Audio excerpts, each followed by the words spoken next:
Hey everyone, and welcome back to Don't Open That Door. I'm Justin, the guy who runs the lighthouse. I'm Nico, and I'm the new host of HGTV's new hit show, Adopt 'Em or Burn 'Em. Wow. And I'm Dan, and I am not part of this conversation. Well, today is a very special episode of the podcast, and not because of what Nico said, but now that we're all on a list, Dan, what's special about today? So today we are taking a hop across the pond, and we are doing European Horror Week. That's right. This is part of our Horror Around the World special we're doing for the month of October for Halloween. So we're going to be doing things in Europe today, and the movie we're reviewing is El Orfanato, or The Orphanage. So this is directed by J.A. Bayona. We've got Belén Rueda as Laura. We have Roger Príncep as Simón, Oscar Casas as Tomás, and Fernando Cayo as Carlos. So we open with Laura, who lives in a former orphanage with her husband, Carlos, who's a bitch, basically, and adopted son, Simón. Wow! As a child, Laura lived at the orphanage until she was adopted, and now she plans to turn it into a home for children with special needs. An old woman shows up stating that she's a social worker, and it is revealed that Simón is actually HIV positive. Laura grows annoyed with the woman and asks her to leave. Later that night, she finds the woman in like a shed outside her house, but the woman flees. Good start, but Nico, what follows? So later on, Laura and Simón explore a cave near the orphanage. It's a scenic fucking orphanage, now that I read that sentence aloud, like mad fucking scenic. Good place to not have parents. Anyway, so here Simón meets a new imaginary friend and asks his mother if the kid can come play at their house, and Laura's like, yeah, sure, it's fine. Sometime after, Simón and his mother go on a, quote, treasure hunt where they find clues, but no Steve from Blue's Clues. But they do go from location to location until they arrive at the drawer where Laura hid the documentation from the social worker about him being adopted. Simón then states that his new friend told him that Laura isn't really his mom and that he's gonna die kinda soon. Dan, why don't you keep going with that? So Laura and Carlos throw a party for the reopening of the orphanage, and people start to arrive. Simón refuses to join the party and insists that his mother sees his new friend Thomas's secret house. Laura gets frustrated with him and ends up slapping Simón, but she joins the party. And later on, she goes looking for him, but can't find Simón. So they search for him, but they still can't find him, and Laura gets increasingly desperate. That night, she hears loud crashing from inside the walls of the orphanage, but can't figure out where the cause is. They end up calling the police, and the police suggest that the woman who claimed to be the social worker, turns out she's a fraud, may have kidnapped Simón, but they still can't locate the child. Well, doesn't seem like there'd be a time skip here, but Nico, is there a time skip? Yeah, so they jump 6 months ahead into the future, and judging how, like modern day, crime and shit go, that kid's fucking dead. But, this is a movie, so let's find out what happens. So Laura and Carlos are still unable to locate Simón. Laura refuses to give up hope, though, given that she's the main character, and while driving, she and Carlos have a chance encounter with the fake social worker. Stop laughing. We have a reason for laughing. Unfortunately, they are... Boy, howdy, she dies real fucking quick. There's just, a mail truck or something? It just goes out of left fucking field and just absolutely destroys her. So, KO, I guess. The police search the woman's house and find evidence that she, in fact, worked at that orphanage where Laura lived, though, and that she also had a son named Tomás, who was drowned in the cave when the children played a prank on him. So, at this point, Laura's pretty desperate, and so she hires a medium who reports that 3 years later, a man named James Wan would form a very similar movie. But also tells her that something horrible happened to the children who lived in this orphanage after Laura left. Laura starts to follow some clues and eventually finds the bodies of the kids who lived in the orphanage in an incinerator, which was in her shed. which she somehow didn't know about. It turns out that after Tomas died, the fake social worker who was his mother took revenge on the kids by poisoning them and burning them alive. Carlos wants to get the hell out of there because reasons. And Laura wants one last try. So there's a little bit of conflict. She stays in the house for about like 2 more days, and Carlos is, he's gone. Dan, I mean, what happens? So after Carlos leaves, she makes the orphanage look like it did 30 years ago and starts to try to play games with the spirits of the children. And surprisingly, it actually works. And they lead her to a secret room in her foyer closet. In the secret room, she ends up finding the body of her son, Simon, and she realizes the horrible truth. While she was looking for him during the party, she accidentally blocked the entrance to the secret room and he couldn't get out. He made the loud noises that she heard as he was trying to get out, but he eventually fell and died. So stricken with grief, Laura cradles Simon's body and begins to overdose on pills. After she dies, she sees Simon's spirit and he indicates that he wants her to take care of both himself and the children. She looks around and sees the spirits of all of the children, and they recognize her as their old friend from the orphanage, and she begins to read them a story. The fucking end. Wow. So let's get down to it, shall we? Visuals. Nico, you said that it was a scenic orphanage. I mean, how's it look? So it looks mad fucking scenic. They've got this like oceanic view out front. There's a nice beach. They got some fucking caves and shit. Looks like a place you would go to on like Destiny Island in Kingdom Hearts. And the set design, I will say, is really, really, really nice. I really did like the look of the house. I liked the look of the grounds. It had a lot of atmosphere, and I will give the movie props for that for sure. Dan, I got posed the same question to you, sir. Did you like the way it looked? Yeah, I agree with Nico. It looked pretty good. There's a couple cool shots, cool cinematography. There's a scene when Laura goes down to the like foyer secret room, Thomas's room, and you see like the light. I mean, yeah, and you see like the light coming from the corner, only illuminating like the staircase, and the rest of the screen is dark. And I thought that was really cool. There's a cool shots like that, so I like how it looked. One thing that I really, really, really liked, a specific shot, is when Laura and her son go down to the beach for the first time. And like they're way off in the distance. And the camera's like really pulled back. And it almost looks like home movie-esque. Not quite, but it almost looks like home movie-esque. I don't know why. I could see it. But I really, really liked that shot. I also like the shot at the very end where we get to see some of the light from the lighthouse, but I don't want to dig too deep into the end because I know we're all going to have a great discussion about that. But audio. One thing I noticed from the audio was there were moments in this movie where the audio was, to take a phrase from Nico, almost whimsical. I thought that at times the score could go kind of dark in mood and like suspenseful to almost uplifting. But I turn to the expert on this. Dan, thoughts? No, I agree with you there too. I really like the score when she was playing games with the children because it sort of, I think whimsical is a good word for it. It had sort of that whimsical child, game-like attitude to it, but it also was a little bit more dark than what you would normally hear in that. And I thought that perfectly married the horror and sort of children's song aspect together. So I actually really liked a lot of the score, and I thought that a lot of the audio, on technical level was great. Nico, 1, 2, 3, toca el punto. What do you think? So I think that you can absolutely tell that this is something that Guillermo del Toro has had his hands on. He helped produce it and worked with director J.A. Bayona on the whole production process, and it shows, and it's good. He's got a signature sort of style where he's got this like really dark, almost fairy tale aesthetic combined with a real sense of danger that still remains, childlike and fun, and I think that shines through here really well.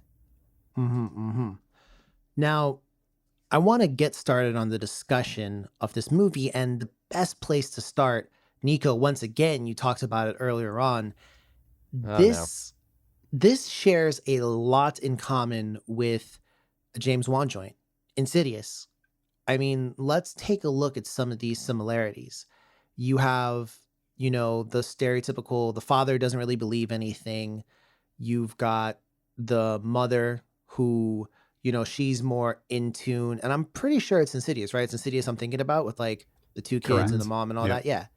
And there's like, oh, one kid is super close to the paranormal and the mom only kind of sees it. And then like playing with imaginary kids happens there too. And let's call a medium. Now, the big difference is the medium in Insidious is like believed on a much higher level. And the movie, again, it's not like a rip or anything because they have big differences between the two of them as well. But there's Right. like a lot of similarities there. Dan, do you think that's just a similar story? Do you think that's just some of these tropes are almost inescapable when you do a story like this? I think it's sort of both. It is partially inescapable, just the way that a lot of haunting kind of movies do kind of ramp up and they have a lot of the same kind of tropes to them.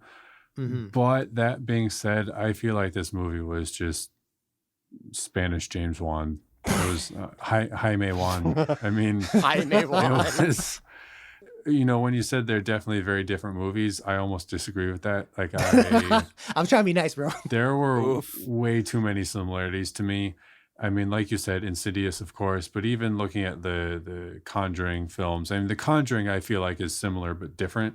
But Yeah. having seen Insidious and a couple of the Conjurings and just a lot of the same themes, like when you see just the skepticism of one character and then they bring in the medium, like you said, and then the skepticism around the medium, like all that stuff. And even like the medium's Yeah. sidekicks come in. And I mean, Even the medium's trance, the way that the medium went into the trance and then Yeah. like, Yup. yeah. I mean, the plot, the storyboard is just it's like a Spanish James Wan movie. And To be clear, this came first. Yes, it did. so I guess this is more of bad luck on the movie's part. But having seen a bunch of James Wan movies, there was nothing new to it for me. And that, I don't know. That sucks. Yeah. See, that's what I like to call like that's like the Uno reverse of like watching a movie almost. It's like, well, you took a lot from this movie, but luckily more people saw your movie first. So they automatically kind of link it.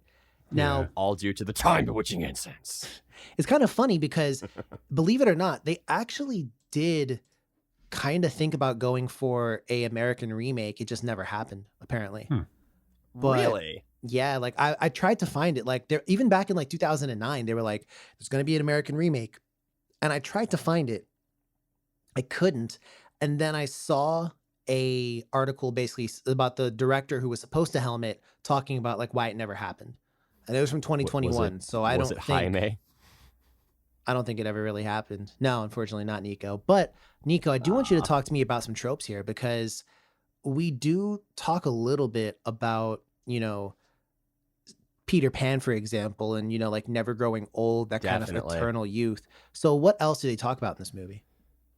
Yeah, so in particular, the Peter Pan mentioning is a pretty big clue into what the sort of delivery of the film's tropes are going to be like. We get this pretty clear sense of childlike wonder from Simon. He seems to already know that he's not going to grow old. Like, it's a pretty clear stand-in for the Peter Pan sort of archetypal structure. But we also do have other sort of like general haunting tropes, like y'all said. We've got the skeptic father. There is both the father and the mother play off of each other as tensions get higher. There's the scene with the medium where she actually gets some progress and gets some sort of like actual answers as to what's going on with the hauntings. And there's just like, no, we can't have this. This is all, a bunch of baloney. They haven't even, asked for money yet. How much are they going to charge us? Like, it plays on a lot of the same tropes. But in terms of the sort of like fairy tale aspect of it, I think that part did work pretty well. I want to take a quick second here and talk about the husband, Carlos. I mean, why does he suck? I mean, it's an agreement by everybody that he sucks. But why does he suck so much, Dan? So he sucks because when shit starts getting real and Laura starts really believing the spirits of the children and everything, he is like, we can't stay in this house anymore. We need to leave the house. I'm taking you with me. And she's like, no, I need to stay in this house. And he's like, well, I'm not staying in this house. So goodbye. And he just leaves. And why the fuck aren't you staying in the house, Carlos? Like, you're not scared. You don't believe that there's ghosts. There's no reason for you to leave. I thought the whole point of you wanting to leave was because Laura was like traumatized, or you thought that Laura was traumatized or making things up, or believing this, so you wanted to get her out of that environment. So literally you leaving by yourself doesn't do anything except leaves your wife just high and dry, which obviously she dies. So like, good on you, Carlos. Thanks. You did great. So like, I don't understand why he left. So I will say I halfway agree with you and I halfway disagree with you. So the part that I disagree with you about is, so at one point in time he was going to leave and he was like, I'm going, but I'm not leaving without you. Right. Mm-hmm. So up to that point, I was like, all right, I see you, dog. I see you. But then she goes, well, I need 2 more days. Give me 2 more days, please. And I'm thinking, okay, you guys are going to stay in the house for 2 more days and then you're going to go together. But nah, Carlos is like, 2 days. All right, catch me at the hotel. Yeah, I'm out. And he just like leaves.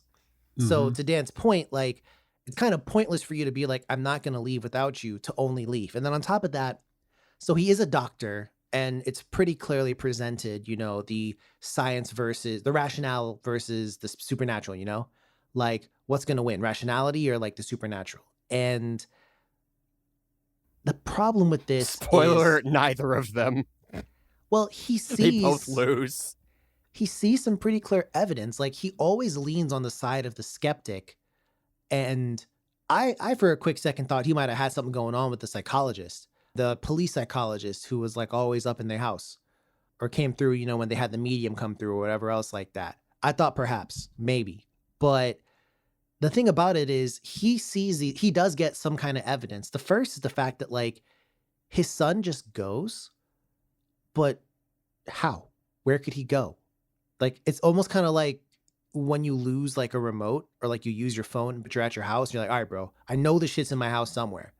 Like, you just got to keep looking. They thought he got kidnapped.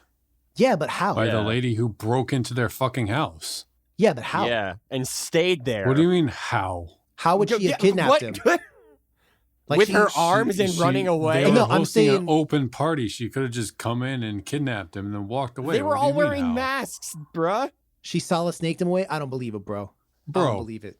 I don't believe she's capable of it, bro. Really? Bro. I don't believe it, bro. All right. Okay. I don't believe she could have done it, bro. I don't believe she could have kidnapped him like that. But I don't know, bro. Something about that woman kidnapping just seemed kind of hokey, bro. I didn't believe it for a second. But Nico, we haven't talked to you yet. So, husband, like, dislike, greatly dislike.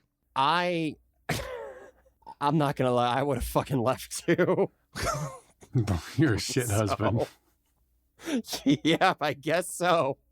So but you would have left? I wouldn't have had the fucking kids in the first place, so couldn't be me. But well, they didn't have a kid. They didn't have a kid. It was adopted. Shut up. Ha! Your vasectomy won't protect you now, son. Oh that. No, I'm going to unwillingly adopt kids in my sleep, I guess. Is that what's happening now? I'm just letting you know, son. I'm just letting you know. You can't it's normally my actual fucking nightmare. Are you kidding me? So hey. To wake up one day, hey, congratulations, motherfucker. You're in charge of a living human being who not only has AIDS, but is also a ghost. Congrats, you're fucked. Enjoy the rest of your youth while it's there. Oh, wait, you won't. Hey. All I'm saying is you agreed with the husband. You would cut, right? You done. You running. Yeah, I'm not staying in that fucking house. Are you kidding me? Well, we'll talk more about what leads you to your decision there, but let's get back to Carlos. How'd you feel about him overall? I mean, I thought he was fine. He really don't have too much to say about him that we haven't already covered, and I feel like that's I don't know. I feel like the characters weren't particularly too deep in this one, which they don't have to be in a haunting movie, but I don't know. This just didn't really strike me as anything too magnanimous, I guess. So did you like him or dislike him? Yes. I didn't really have an opinion on him. Like, I just thought he was there. Like, he was filling his role. He was doing his job as a skeptic. He was a foil, and he lives, I guess. So I guess he's the real winner? Question mark? Well, if he's the winner, then runner-up Laura? So it does take her quite a while to start pursuing some other ends, like, contacting a medium or whatever else like that. Like within 6 months, that's when it really started to happen. Now, Dan, do you think with the knowledge that she had, she should have done something sooner, earlier? Yes. Yeah. Yes, hands down. Like literally, her son had just finished telling her, and granted, this to the audience just finished telling her about this, which could have been like a day or two. I understand that, but like they just went on this like treasure hunt thing about like, oh, the spirits take away something that you love and make you find it and leave you clues. Foreshadowing. And like I can see that you don't get that like immediately. Obviously, you're of course going to think kidnapped first or whatever. I understand that. But there was a 6-month time skip, and then we also had another smaller time skip because later on after that, she says like, "Oh, it's been 8 or 9 months or something like that." Correct. And then that's when she starts to realize, "Oh, I gotta like track this shit down." And like after he gets supposedly kidnapped, she goes to like his bed or whatever, and there's a doll like laying in his bed, Mm-hmm. and it's like, wouldn't you realize that, or wouldn't you think about that in that course of that 9-month span? You never once thought about that. Really? Really? Come on. And you've already for 3 months believed that there's ghosts. So like you never thought about this? I don't know. I feel like that's a little like I could see like a couple weeks or something maybe, but like Bro, fuck a couple weeks, bro. It would. I'm not gonna spoil the what would you do, but needless to say, bro, I would have already been talking to that doll. I'd have been like, yo, like what's really good? But Nico, I guess I gotta come to you now, sir. Is there, from what Laura had, from the cards that she had in her hand, what could she have done to you that would have maybe been a smarter move? I mean, I would have looked at the fucking blueprints to the house or just like looked around at all more. There's a whole fucking crematorium on your property, and there's like a secret fucking basement that somehow Simone got into, even though when Laura gets there, it's like wallpapered over. Like, she clearly didn't know her own home and she needed to do her due diligence. bro, they probably don't have blueprints. That shit's old as fuck. Well, then they got prints. I don't know. They got white prints. Maps. Fucking look around your house. I don't know. To be fair, I don't think the handle was necessarily wallpapered over, and that's probably what the son found. I think it was that the handle probably fell out when he was trying to get out. Well, either way, how would he have gotten past all of those fucking, like, steel monitor stands so quietly and quickly? He's a fucking kid, bro. He could work his way around. Nah, bruh. Those things weigh as much as he does. I'm saying he could have, like, bobbed and weaved through them. Yeah, he bobbed and weaved and then he died. Serpentine Simone. Serpentine Simone. I mean, for sure. That's one thing. All right, so looks like neither one of you guys is super hot on Laura's actions over the course. Nope. I will say I probably would have. There's one massive, as I think about it, yellow card that happens in this movie. But I want to first talk about the ending. And to give a real quick thing, Dan, I mostly agree with you about Laura. Like, I would have Laura, as I should say. But no. I can't roll my R's, so, never learn. Damn. Yo, somebody chew some gum for my boy. But basically, one thing I will say is for somebody who was so desperate and somebody who like had all those interactions with ghosts, even before like the kid's talking about like his invisible friend and you see like drawings and whatever, bro, nah, that would have immediately I've been like, yo, Ghost took my kid. Mm-hmm. Immediately I would have been like, Yup. Ghost took my kid. Like that wouldn't even be a question in my mind. Like police would be like, we're looking for the kidnapper. I'm like, all right, bro, I'll tell you, it's a ghost. Like that's all it is to it. But I want to spend some time talking about the ending. So we have some contrasting views here on the podcast, and we're definitely going to dive in. How would you describe the ending in one word? One word. Dan. Dumb. Nico. Stupid. Beautiful. Okay, so we've got some contrasting opinions here. So keep it brief. Keep it brief. Dr. Brief. Dan, why don't you tell me what your just general thought about the ending was? So, you know, the ending, she finds her son that she had killed accidentally, neglect. And Hate to see it, folks. she literally hit her child, neglected him, and then he died. So they find all these. Jesus Christ, these bro! You need to children. be like a fucking prosecuting attorney. What a way to lay out the facts. I mean, that's what happened, bro. Bro, she hit him, and then like 10 minutes later goes to find him, and is like acting like nothing happened. Anyways, so Don't hit your fucking she kids. finds all these children, and it's sort of like a really like happy ending. Oh, hey, we're reunited with our old friend from the orphanage, Laura. I don't know. It just didn't do it for me.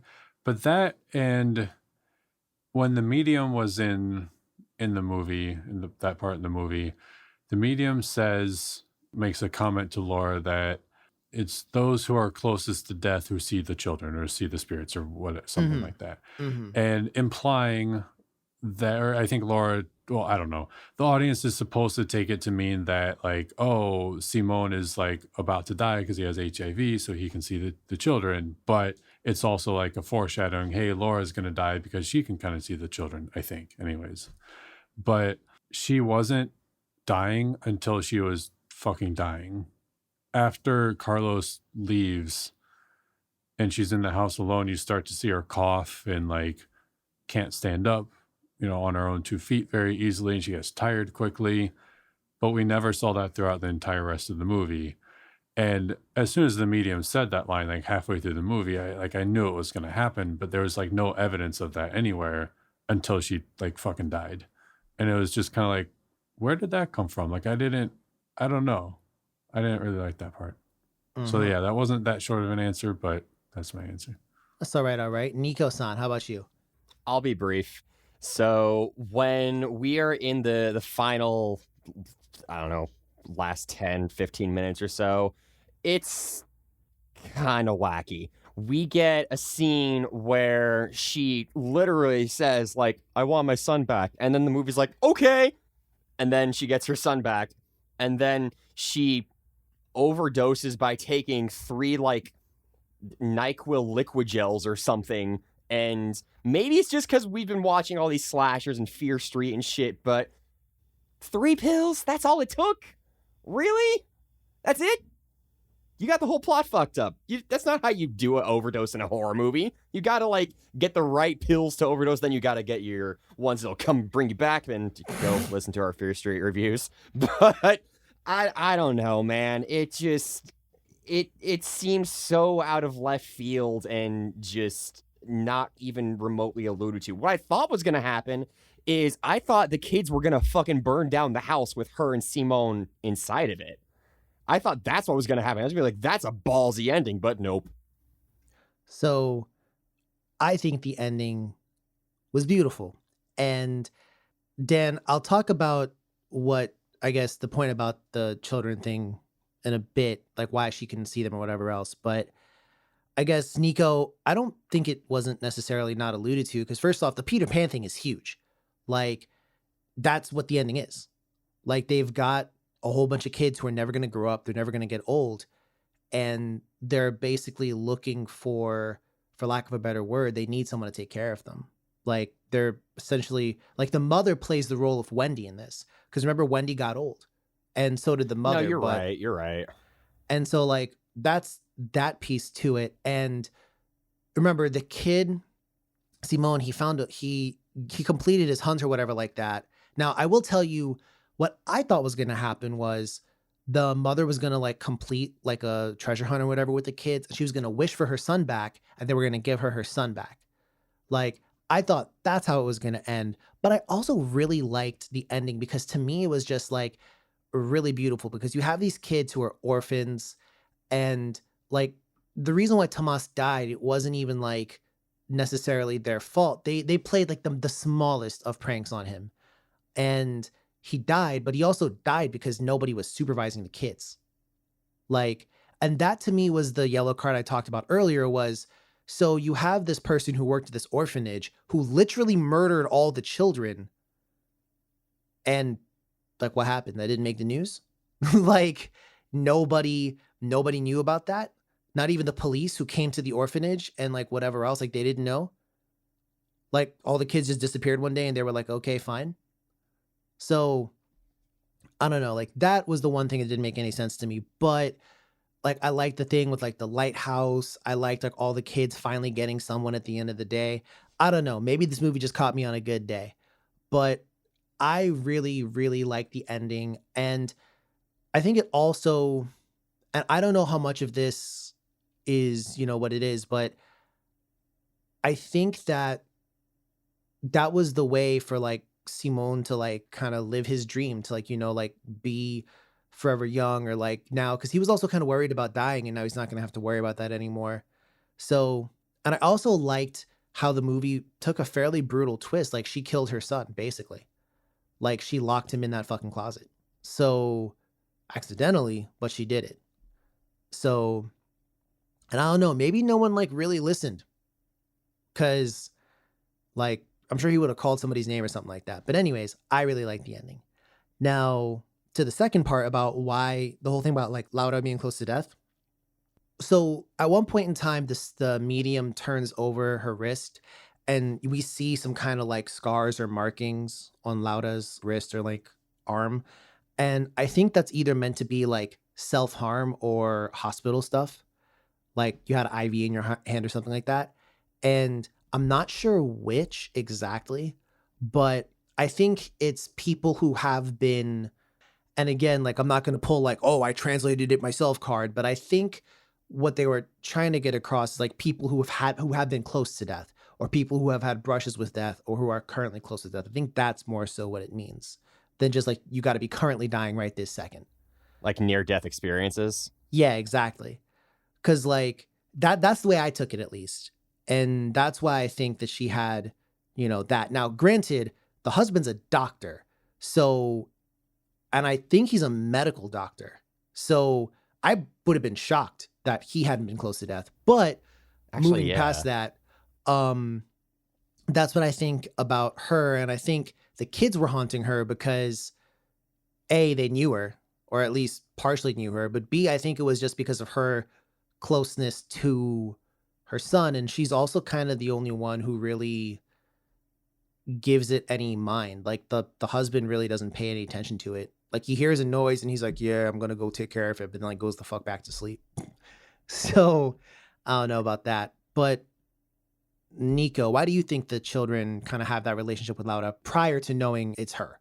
No, I mean, I think you hit the nail on the head with the whole Wendy thing. And I want to sort of like revise what I said earlier. It's not that it wasn't alluded to, because you're right, it absolutely was. It just, the pacing didn't feel like it fit the moment. Like, I don't know if it was something like maybe a scene could have been cut or maybe it needed an extra like 5 minutes, but it just didn't fit with me.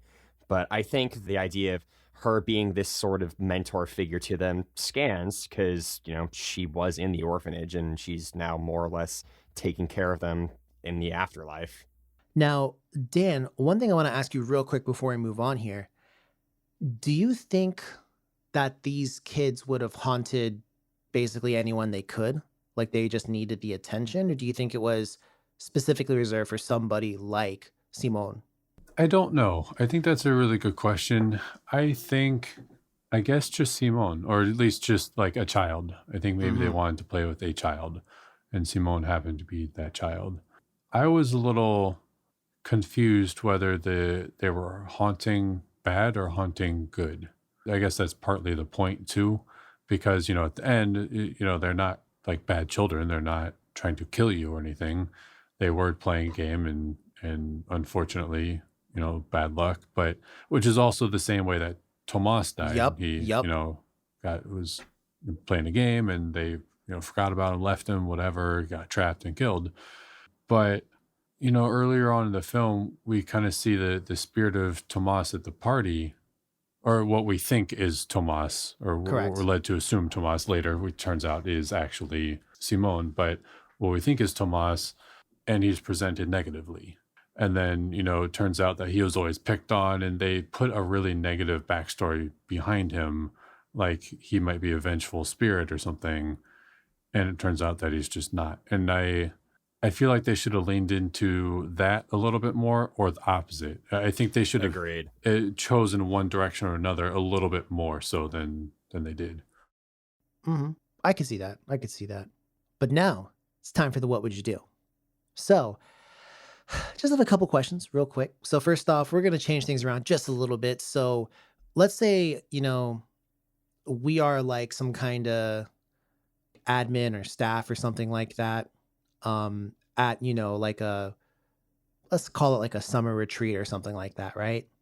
So we're in this house and there's like kids there or something like that, or like one kid as it is. And all of a sudden, like kids like, yo, I see ghosts and I see spirits and shit like that. Like, this is my invisible friend. Would you first off, let's say you and the kid go down to the cave or whatever, so he can go exploring. And he's like, can my friend come back with us? Would you like consent? Yes. Or would you be like, nah? See, I was going back and forth with that because on one hand, I want to say my initial thought is hell no. Fuck that, hell no. But what if it is a good spirit? I mean, this spirit wasn't actually harmless, right? Or was harmless. So like that would be fine. And what if saying no makes the spirit fucking angry and makes it kill me or other people, So I don't know. I really don't know. Nico, tiebreaker. I would have asked the spirit if it was going to pay rent. Oh. All right, bro. Nico with the smooth non-answer. Oh, no. To be clear, fuck that. Oh, all right then. Well, there you go. Yeah, I'm kind of more so in the fuck that encampment. So the kid had two imaginary friends like at the start of the movie. Those friends are fine because he came up with those friends.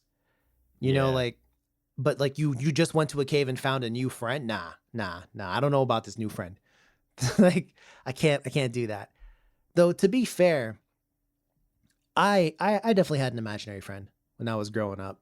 I had one of those. I think a lot of kids do. So Oh, certainly. I can see that. But now we're gonna kind of change time a little bit here. So the kid is kidnapped, and you just played with him. Like the spirits take something you like, or something you love, or something you treasure, and you got to find it, and you do a little clue game, and then all of a sudden he's gone, and you find a clue like the doll on the bed. Do you start following it? Is that you, or are you like, nah, I gotta go through official channels? I would follow it. Nico? I'd go through official channels. There you I'd go. like pour one out for the kid, but I got to go through the official channels. You already know who I got to call. Yep. Bro. But do you even suspect? Ed and Lorraine fucking Warren. Well, to be fair, I'm surprised they didn't make an appearance in this movie. But Yeah. oh no. Now, last piece of what would you do? So it's like the last night, and you're playing the little hide and go seek game. To be fair, that's actually pretty cool as well, because I didn't know about that way of playing it. Yeah, it's like red light, green light. Yeah, it's like a mix of that and hide and go seek, right? Like someone has to like sneak up on you and then touch you like a cat and then run away anyways. So I don't know, but That one kid fell over the fucking box. I was dying. yo, I bet you that was like not planned. Like I bet you he really just fell over the box. But yeah. so let's say you're doing that and you're playing it with the ghosts now, and you turn around and see those ghosts. Do you freak out, or do you just keep playing? Because she was relieved when she saw the ghosts. She was like, oh, like I'm not crazy. So, Dan? I would freak out, but I also wouldn't keep playing until the point in the game where they touch me. Like I would just be like, all right, I see you here. Now I'm going to start talking to you. Like I wouldn't keep playing and playing and playing until they start a game of tag with me. Like, nah. Nico, I heard you earlier, but elaborate on that point, sir. Oh, yeah, absolutely. I would be like, all right, so, lovely to see you all. It's, just, Vicky, you're doing well. Love the burn marks, honey. Where's my kid? I mean, to be fair, I definitely would also be asking about the kid, but I feel like spirits can be different depending on the movie you're watching. But I think for this one, it was very much a follow the rules and you get what you need. Like the spirits do follow the rules, Mm-hmm. like children. So yeah, I'd have played some, I'm beast mode at hide and go seek, bro. Like, trust me, I will smell somebody out, bro. I am that good. So just be on the lookout. You never know. So I guess, yeah, I would probably play the game and then find the dead body. Though, to my earlier point, I would have found him already. Because first off, and this could just be me, but I love new houses or like houses that I don't know about. Bro, if given the opportunity, I will explore everything in that house. Yeah, I would have already known about that hidden closet, bro, or like the secret tunnel or whatever it is. Like, The fucking crematorium. see, to be fair, I think they had moved in just previously to the movie starting. So I think those were like incinerators, but I don't think she like had the time yet to go like check the incinerators or anything else like that. That's how I interpreted it, at least. Or maybe, the incinerators were used back before there was like trash pickup and now there is, just like a couple different ways to look at it. But oh no. Well, why don't we look at the critic review? So, what you guys thinking? High score or low score? Middling. I'm thinking mid-high, high-mid. So, right here, we've got an 87% from the critics on Rotten Tomatoes Okay. and an 86% from the audience. Okay. Another real close one here. So, I'm going to start with you, Nico. It's been a minute. What would you rate this one? And just some simple thoughts. So, as much as I have expressed my frustrations with this movie, I don't think it's necessarily bad. I just think that at times it's a little incompetent. I'd still had fun with it though, and the cinematography was really nice. The set design was really nice. The overall atmosphere, like, really really well done. And to sort of reflect the silver lining in the black cloud here, I'm gonna give this 62. Wow. That's kind of low for what you said. All right, fair play. I thought you were going to rank it higher than that. Yeah, you thought wrong. Dan, how about you, sir? Yeah, I'm surprised at Nico's score there. I think I'm gonna give it a 70. I thought this movie was okay, and I definitely was frustrated at certain points, but I realistically can't hold the James Waning of this movie against it because this was pre-James Wan, Insidious, and everything. So I can't. It's James that- Zero. That can't be a knock on this movie, So that, and then I think talking about the movie helped bump the score up a little bit for me too. I still don't love it, but I thought it was okay. So I would say like a 70. Mm-hmm. Well, far be it from me to disagree with my co-host here, but I'm actually going to give this one an 87. I thought that, first off, I saw little pieces of Pan's Labyrinth in this one, like little tiny pieces of it.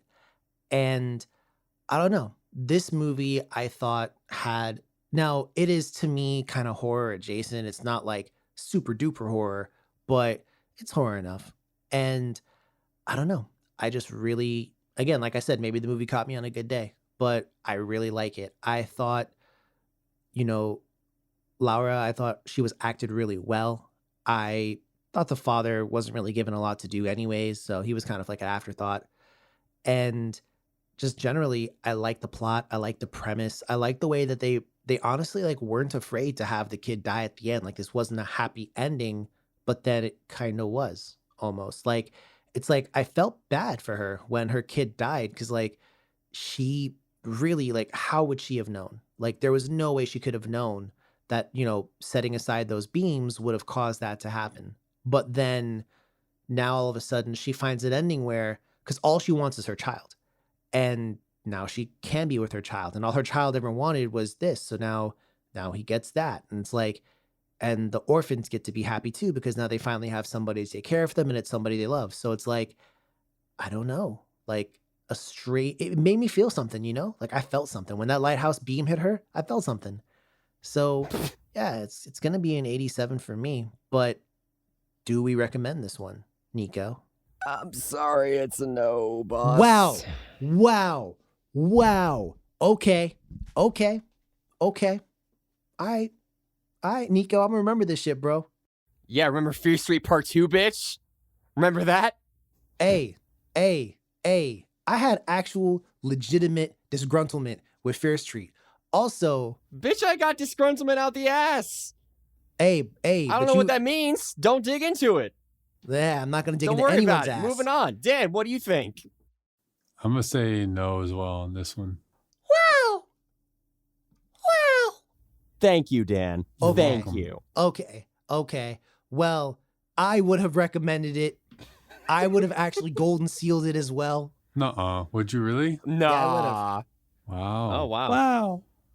I like this movie a lot, bro. I really like this movie. Wow. Audience, if I could just have a quick second to like my heart, like I'm trying to like tape it back up because it's been stabbed through by Brutus and Brutus XVII. But anyways, coming back to reality now. And the 16 other Brutuses, apparently. Yeah, bro, you weren't even good enough to be Brutus number 2, bro. So yeah, that's been it for this one. If you want to drop us a line and let us know what you thought about this review, particularly how I am so right, then please do. We're on Twitter and Instagram at DOTD Horror. We're on Facebook, Don't Open That Door. And you can check out this and all of our episodes on our website, dotdhorror.com. But till next time, that's it. From Dan, Nico, and Just, always remember, take care of one another. I probably wouldn't advise playing hide and go seek with ghosts. But as always, dear listener, don't open that door. Bye.